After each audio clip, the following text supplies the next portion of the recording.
Hi guys, ay magandang araw po sa inyong lahat. Ay maganda po ang panahon ngayon din sa Japan, kaya po naisipan ko na lumabas din sa likod ng aming bahay.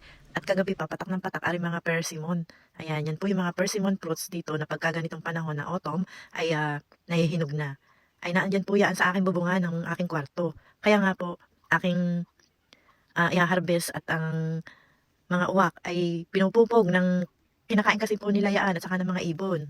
Ay kaso naman po ay yung pong nasa tapat ng aking bubungan, ng aking kwarto, ay nagugulat ang aking aso pagka siya ay nahuhulog galing sa puno at kinagat ng mga ibon.